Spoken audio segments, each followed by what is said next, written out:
What sets entrepreneurs apart? How do we ascribe value to entrepreneurial actors in the same industry and serving similar customers?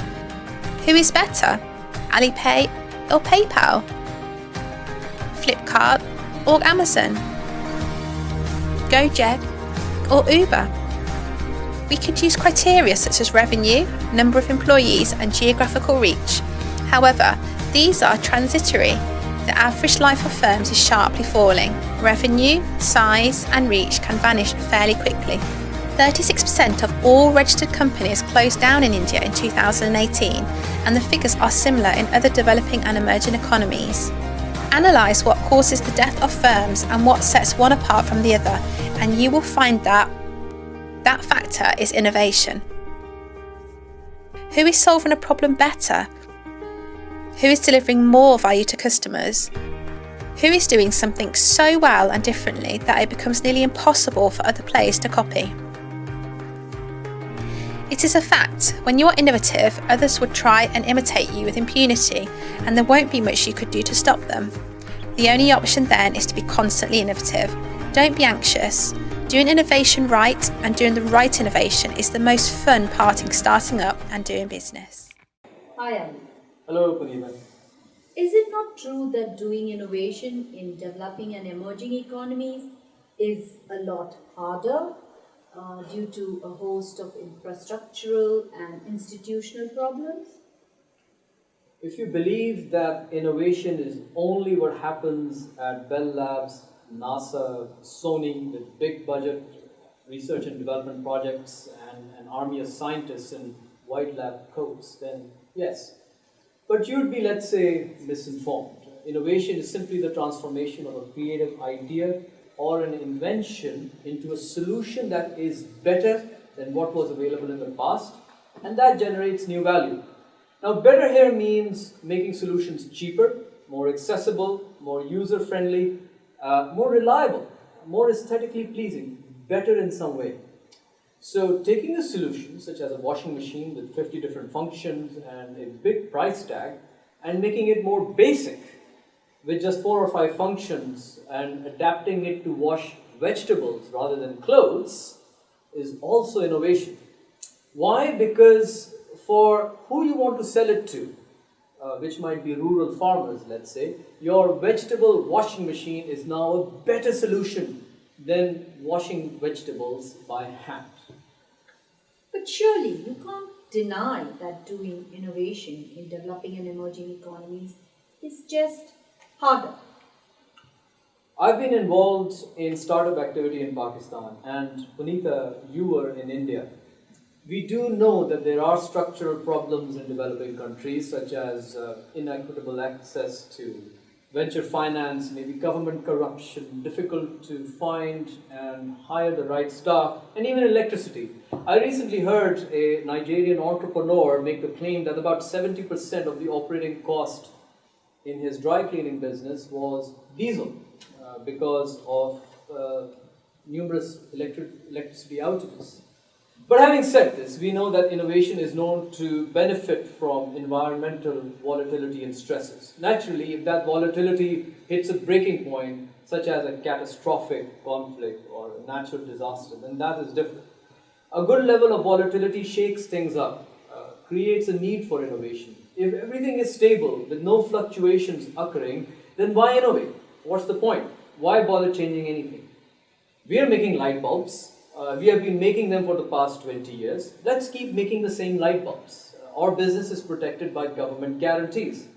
But it is precisely those businesses that thrived in decades of stability and when volatility hit, had no robustness and disappeared.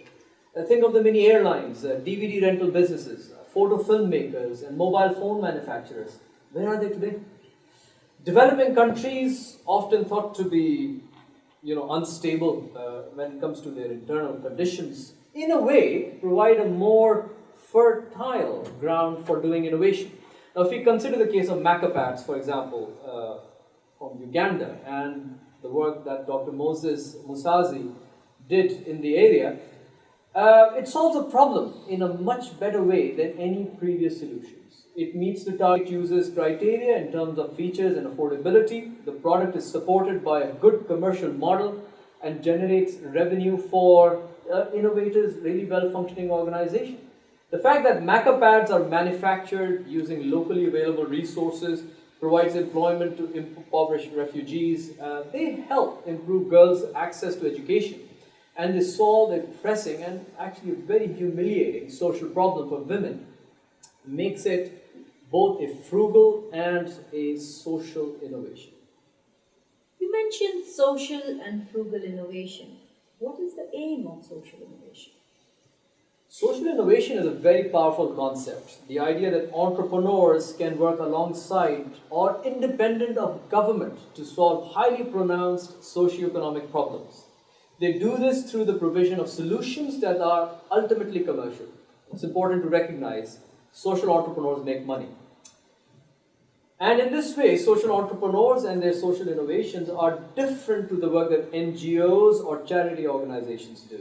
In order to be a social entrepreneur or a social enterprise, your customers should be members of a marginalized community.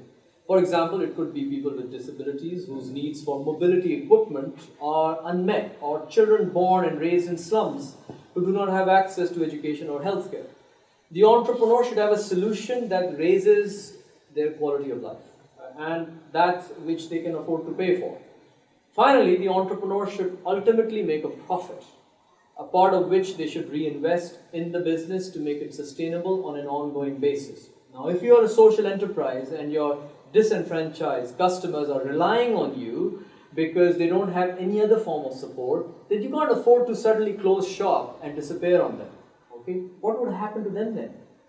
Take, for example, the case of M-Kopa Solar, who operate out of Nairobi in Kenya. Now, they sell solar power systems for home use in Kenya, Uganda, Tanzania, and have been able to connect more than 300,000 homes in East Africa with solar-powered energy. Their customers are based in rural areas who had no previous access to electricity.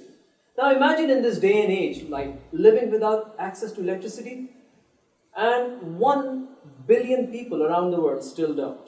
You can't power refrigerators, charge mobile phones, watch TV, or have access to piped water and sewage because that needs electric pumps.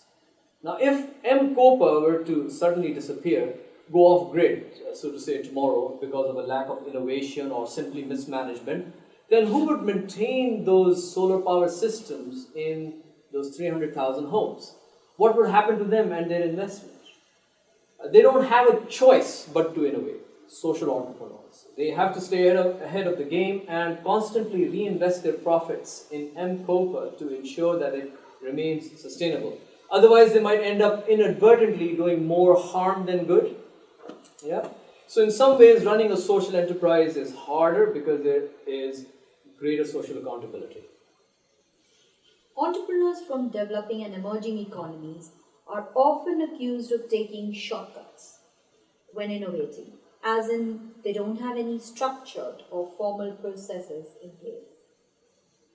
Entrepreneurs who operate in resource-depleted economies inevitably need to rely on something called bricolage. The idea that you work with what you've got and you solve problems frugally with as few resources as is possible.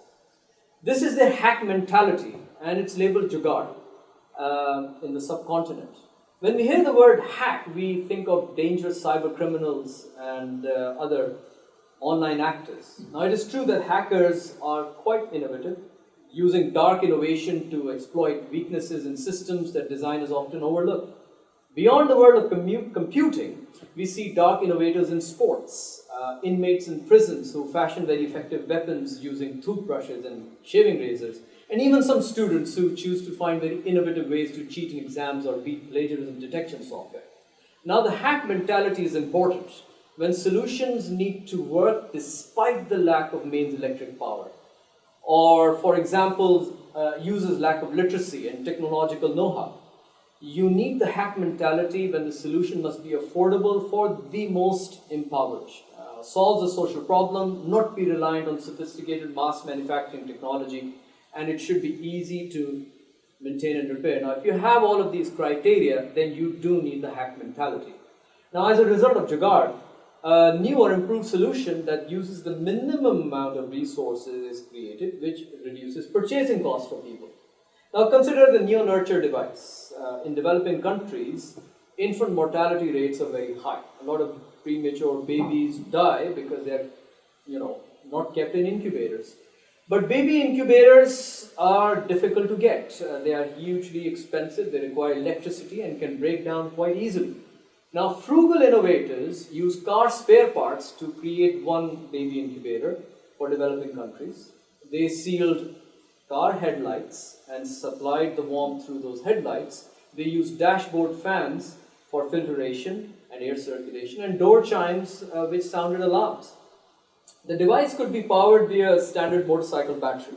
Now, because neo-nurture was built out of car parts, it was easy to repair and maintain. Yeah, you didn't have to be a trained medical technician to fix it. All you needed to know was how to replace a broken car headlight.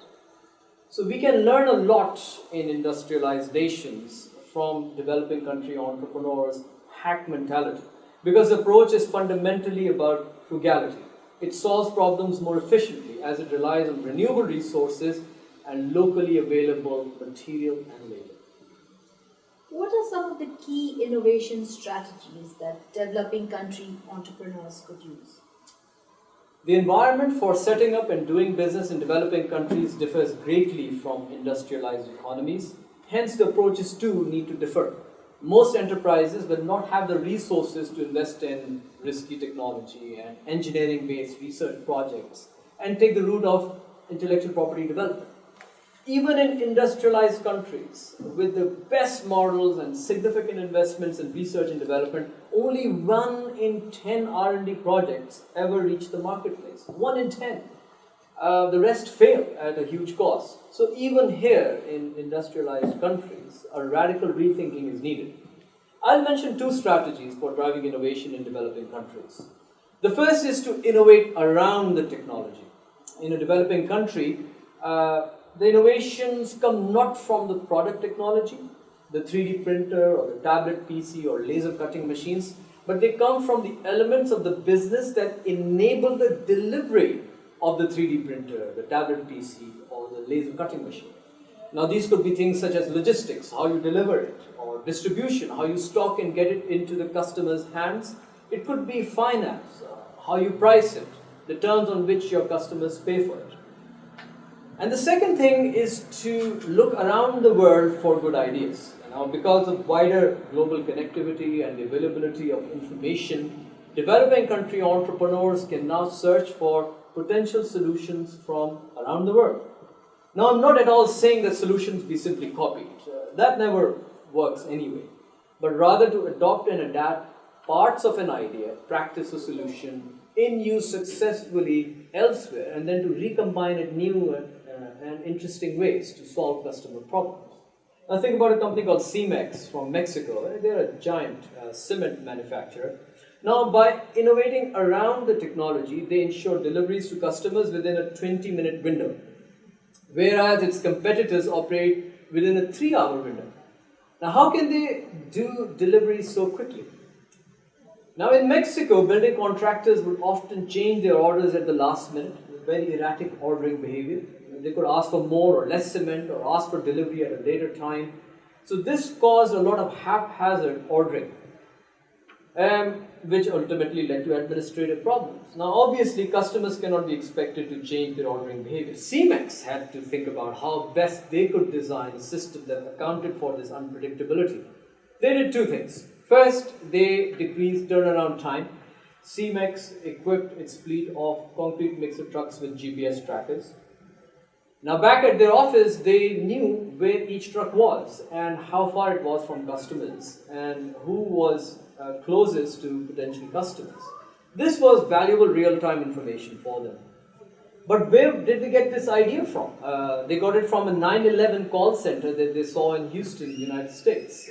They saw that emergency call operators quickly reacted to urgent calls, dispatched help rapidly within minutes, and they used a similar approach. Dispatchers at CEMEX would dynamically reroute trucks on the road to the best possible delivery locations. Now, this tracking and dispatching system did not emerge from a science and technology laboratory, but out of some internal innovation efforts. And it has allowed CEMEX to increase its market share and charge a premium to price-conscious customers. What would be a good way to practice doing innovation? There are many ways to practice doing innovation. One way is to experiment with finding locally available technology. This is important. Buying technology from overseas can be very expensive. There is some fantastic science and technology research going on in Indonesia, Malaysia, Brazil, India, Nigeria, Pakistan, and other parts of the developing world, which often goes unnoticed. India succeeded in sending a probe to Mars, whereas China and Russia have struggled. That tells us something. It tells us that there is great potential, but how do we find that technology? Well, let me tell you, it is locked up inside universities and research institutes. These places are hotbeds for innovation. The problem is that scientists and engineers are good at doing science and technology and engineering. They're not necessarily very competent at commercialization. So to tap into this resource, maybe you could form a group with your colleagues, and your aim should be to come up with a new idea for a product or service that solves a known commercial or general public problem. You could think about, for example, solar lights or portable water filters or alternate energy fans, for example. Now remain realistic. This is always recommended. Think about areas wherein your idea might produce a positive socio-economic benefit. Then, and this is the fun and also the challenging part, find a scientist or engineer at a university or research institute in your home country who is interested in your chosen area and its domain. Be persistent. You might find that they won't take you seriously or are too busy, but keep looking, keep trying. Think to yourself that if I look hard enough, I might find the next blockbuster product. And once you do find them, meet with them face to face, understand how the technology works and as to when it would be ready for commercial use. Your role would be to develop a plan to refine, package and promote their technology. Bring them on board, and with their help, you could find other partners who might be interested in backing you to bring this technology to market. Thank you. You're welcome.